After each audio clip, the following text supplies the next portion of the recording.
Whoa, what's up, world? What's up? What's What's up, Cat? up? What's up, Big Dog? It's been I feel like we've skipped a couple weeks and it feels good to just be around both of you guys again on another episode of the Lighting Trade School. Hell yeah. Yeah, no, we had a couple call outs saying like, hey, did you not going to post any new content, guys? And that one's on me. That one's on me. So I forgot a very important piece of the podcast, which was uploading them. So anyways, they've all been scheduled. They'll be up. But thanks for letting us know, guys. Appreciate you. Yeah, we're back. Hey, we're busy, right? It's springtime busy. We're all kicking butt, taking names. You guys got sun out now, right, Matt? So y'all are in full throttle spring season mode up in the Yeah, NYC. almost full throttle. I mean, it's 44 right now, but next week we're gonna hit 90. So, but yeah, man, it's still getting into the 30s at night. But yeah, we're enough here that enough people are really getting excited about being back outside. So yeah, I'm pumped. It's a great time. Awesome. Great time. We got a Yeah. lot going on over here, right? Lila's graduating next week, so we're like remulching the backyard and putting some more lights up and making it all badass. We got all this cool flagstone walkways and stuff. So busy doing that. Nice. Uh, and you're busy with work, super busy. Yeah, your daughter's gonna be one of me, right? She's gonna be a New Yorker. It's gonna be a Yankee, yeah. Can you say Yankee? Is that an insult? Is that a thing? We won. We're good.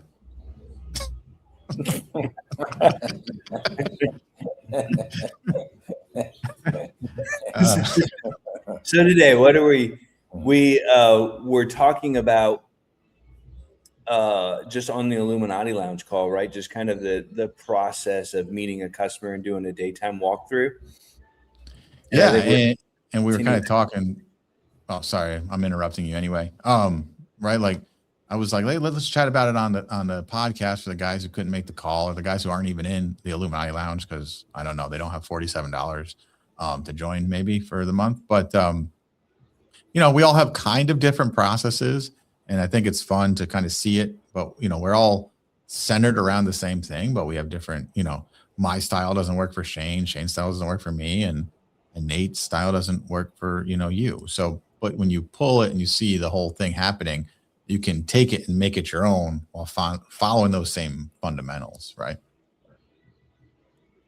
100%. So walking through that, what do you do, Cap? Right, you're walking through a property. There's certain cues, right? The customer may be putting off certain things you want to ask. I always say breaking the ice is probably the most important thing to do in the first 60 seconds. Find some kind of commonality, right? That you can kind of touch base with them on, and then just kind of continue your dissertation of the property. Yeah. So for me, I mean, my icebreaker moment, as I'm sure a lot of you guys know, is the socks, right? I hand you a pair of silly socks, right? Like the ones we just handed out the other day had, I think, elephants sitting in martini glasses, right? So that's when I meet you. That's what I mean when I'm meeting you. I'm handing you a pair of socks. I don't say anything. I just hand them, hey, I'm Matt, and I hand them the socks. They're looking at them. They always say, what are these? And I'm like, well, that's a pair of socks because I'm about to knock your socks off. So boom, instantly, walls are lowered and we're a different ground because all of a sudden I'm not the contractor trying to steal all their money. I'm the guy that made them laugh. And hey, this guy seems to be a fun guy. So for me, that is like a super awesome thing to do.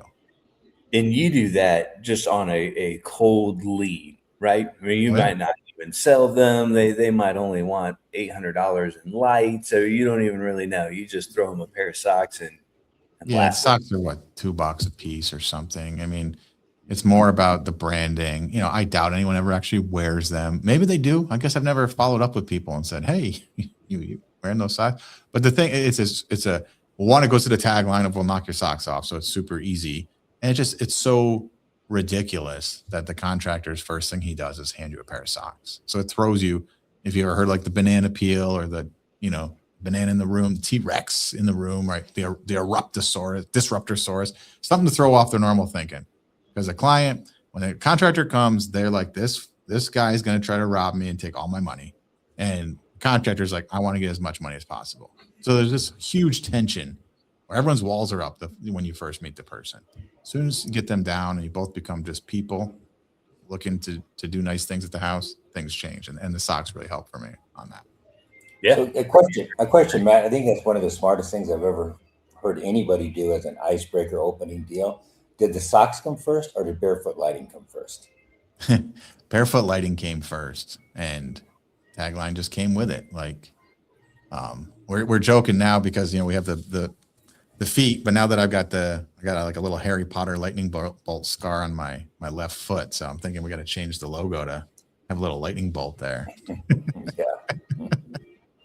But yeah. And then Shane, for me, like that first time, I'm trying to just build relationship. I want to get to a demo. 99 times out of 100, that's the goal. Super, super small ones. I mean, I still try to get to the demo unless unless they're really, really excited to give me money. That moment, I'm going to take it. I'm not going to let that excitement die out. I always ask them, like, how do I walk them around with me? Show me how you use the space now. I'm not asking them what lighting they want, what, what I mean? I want to know how they use the space now, even though I already know, right? You look around any yard, front or back, you know exactly where they spend time, and you know exactly where they don't spend time. There's always that area that's like nicely set up. It's got almost looking brand new furniture, and you can tell they never actually use that little nook that they created, because they created during the day and everyone's working during the day. So when I ask them how they use the space now, it's a way for me to have them tell me that they're not using the other spaces, because then I can ask questions like, well, hey, how come you don't use that space over there? I already know the answer, right? But I want them to, it's revealing it inside of them without me telling them they don't use it because it's dark. That's what I want them to realize, is that they're not doing it.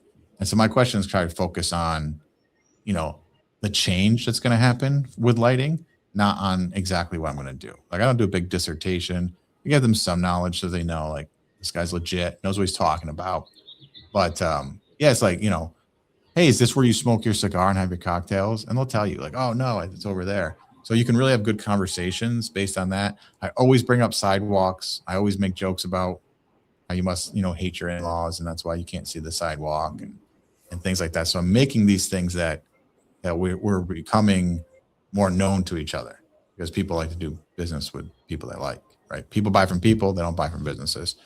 So that's my whole first call, man, is just building a relationship and making them understand that they're not utilizing their property to the fullest because of darkness. I don't want to tell them that. I want them to know it, understand it, and feel it, and for them to vocalize it rather than me have to tell them. So, big question, right, that we always get that I'm going to ask you guys is, a lot of folks are like, do you quote and close at the table, or do you go back later and send them a quote within a couple of days? Well, I mean, I'll just say what I do. So I try to do, I really push for 20, the next day. We talk about speed to lead a lot. It's also speed to estimate, right? Speed to quote. Sometimes it doesn't happen. Really large jobs, we know, if I'm doing 100+ fixtures, okay, it's going to take me some time, not to even design the job, but more to articulate the job well in a proposal, right? But I try to do it in 24 hours. I very rarely close on the spot, and that's intentional, because I know that my process leads to more, right? Like, they want this now in the daytime. Imagine when they see it at nighttime. Like, they're going to want other areas. So for me, my process is intentionally not closing on the spot. Process is get to your demo. Process is get to the demo. Yes, sir. No, And I think in all fairness too, I'm going to say, and I don't know because I've never analyzed it, but I'm going to say, I don't believe in putting pressure on somebody. I hate, a contractor comes out and, well, it's today only, and they pressure, right? So that's not my style. My style is zero pressure. So I'm not forced to close in the evening. A lot of times it happens naturally. You close it. It's just it's a very simple process. But I would say half the time, people don't expect, once you're at the demo and they can see that, hey, it takes a lot of lights to achieve the desired lighting result. And so it's very unexpected that, it's 200 lights, and they understand that now going through the 2-hour demo process. So they will sometimes, I don't know what the percentage is, but they'll sit there and they'll go, hey, I need to go get another bid, right? Fairly shocked about the amount of lights that it takes. And I'm like, well, don't get one, get 5 bids, because I believe this, that the other 4 people or 5 people that they're going to get out to come out and give them a so-called competitive bid, I believe those 4 or 5 other guys justify my higher price. And I make sure that those people know that when my competitor comes out and says he can do the job at 60 lights, not 200, I want the homeowner to say, and I will tell the homeowner, you got to say, I know Nate is ripping me off at 200 lights, but I got to tell you what, I need you to demo it for me, because it is impossible, as you see, Mr. Homeowner, that when it took 10 lights to light up that wall, you can't do it in 2, because my process of the demo is hand them a laser pointer, have them, pick out 4 or 5, 6 lights. I turn them upside down, and every single time, if I've done the lighting correctly, every time the homeowner will say, turn them back up. They start understanding through that demo that it takes strategic placement to achieve the desired lighting, right, that I'm trying to achieve. So the process, I want them to get other bids. I want them to, because it will justify my higher price every single time. So I don't pressure on the close. Now, obviously, you have to get the proposal back in some type of 24, 48, 72 hours, right? That's for sure. But no pressure on me. I don't like pressure. So that is where, and I got this idea from you, Nate. I probably stole it from you and just rewrote it a little bit. And Matt, you just asked me this earlier today. You said, do I send the 40 questions? Oh yeah. Like a thing we made up together collectively to a customer. And no, I don't. I condensed it down to the 10 best questions, simplified it, and gave answers. And I'll email that. I attach it to every quote. I may forget sometimes, but I generally attach to every single quote. Hey, here's questions you should ask your lighting contractor. This will help arm you to see if they know what they're talking about. And then I go in, like, lighting is all I do. Like, this is what I live and breathe. Like, we're going to do it right, and we're going to be the best at it. And I'm 100% confident that's true. And I think that's why we close 80%. One of many reasons. Yeah. Awesome. So there is a bunch of folks out there that I know are really successful, and they preach and teach you got to close on the spot, as much as possible. I'm sure that's not, a 90% thing, but I know lots of folks try to do that. What would you guys say is the benefits or cons of that process? Well, for me, I know, right, you can close on the spot, and it's not wrong. It's not, obviously there's super successful guys that close on the spot.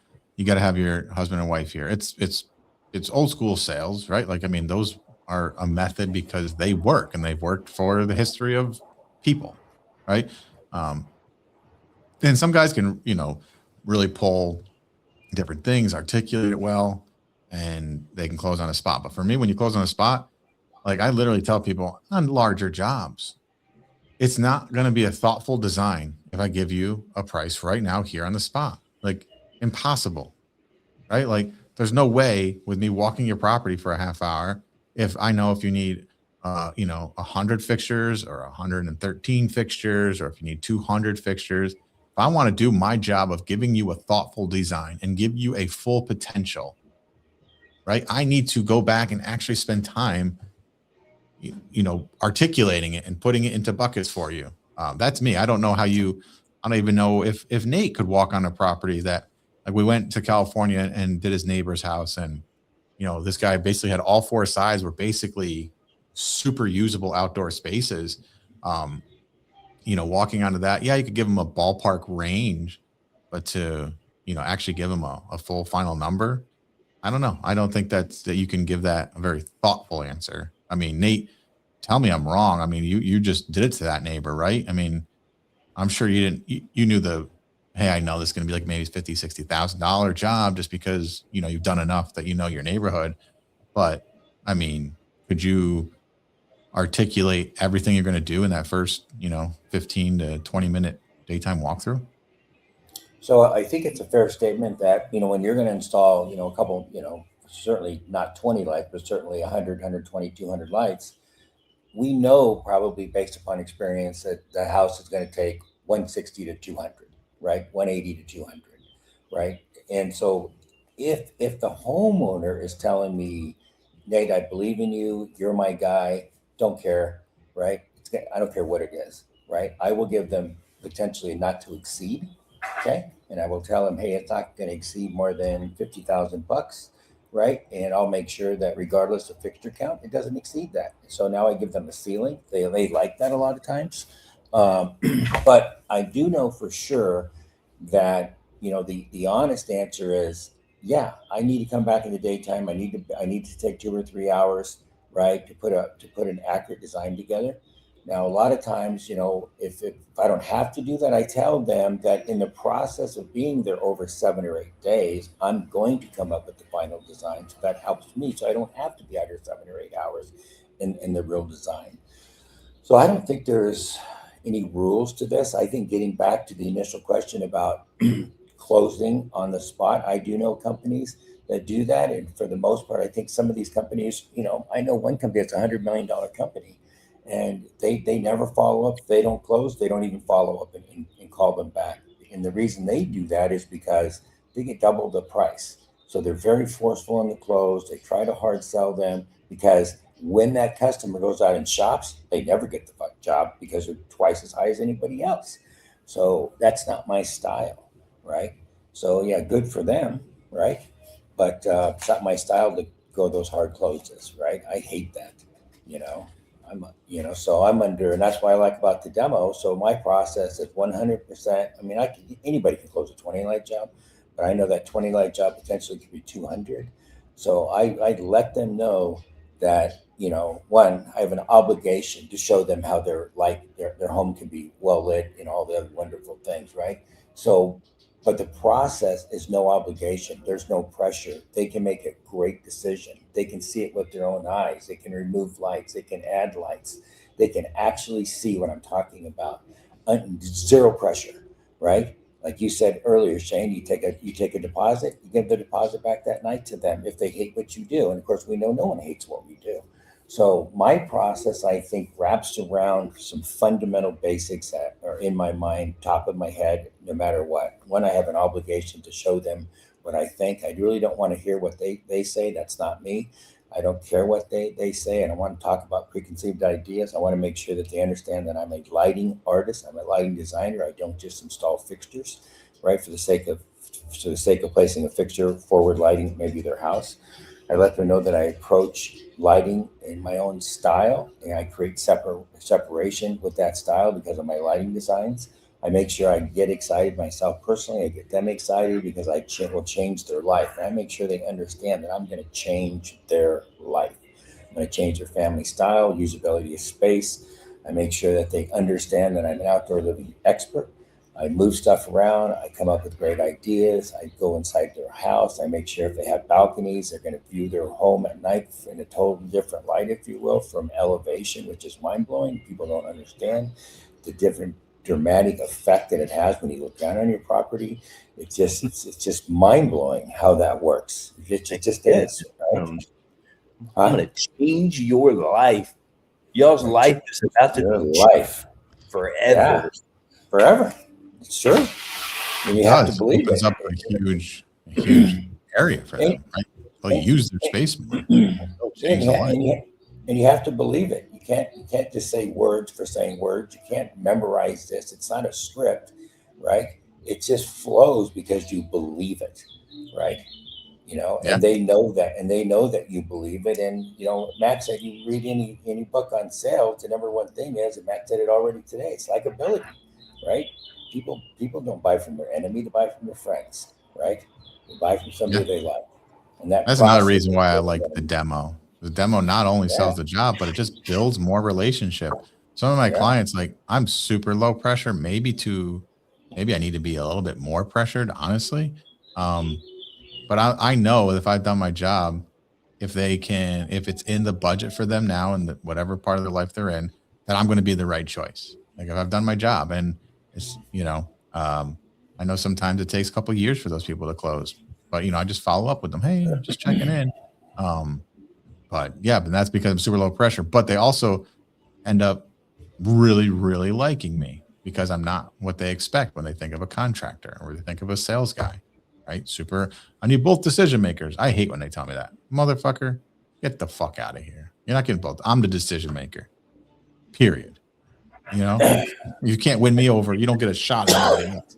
I am busy, man. You can either quote me or not. I'm making my wife, or she's not going to make me come home, right, to do this quote. Yeah, I hate it when they say that. Yeah. Personally, so I don't make my customers do that. Yeah, it's funny how when you do the demo and they start liking you, you get to know them. I can't tell you how many times I've stayed at their house drinking till midnight. Out with Now, the demo. Right. Right. When we're demo, I make sure both of them are there. That is different. That is different than sure. a daytime consultation. When you do a demo, no, both of them have to be there. Yeah, for sure. 100%. Yeah. All right, cool. Well, hey man, we're at like the 20-minute mark. I think we've dropped some nuggets. I know if the guys listen to this and apply some of the things they've heard, they will be able to change their process and make it better. So, I mean, I gotta go. Shane, if you want to wrap this up, talk about Illuminati maybe a little bit. Yeah, no, I got to go, but I will drop that Illuminati nugget. Matt and I are working on something really big and a better training platform and more of the school that we've always envisioned Lighting Trade School to be. The Illuminati Lounge is still just $47 a month. We get access to all of our document library, pictures. You get us for an hour a week, Wednesday mornings. But that price, $47, is going to go up dramatically, when we unveil this new system here that we're working on. So if you've ever thought to get in, we'll do it now before it goes up to $200 or $300. LightingTradeSchool.com. All right. Later, guys. Awesome. Later, Talk to you guys later. All right, guys. See ya.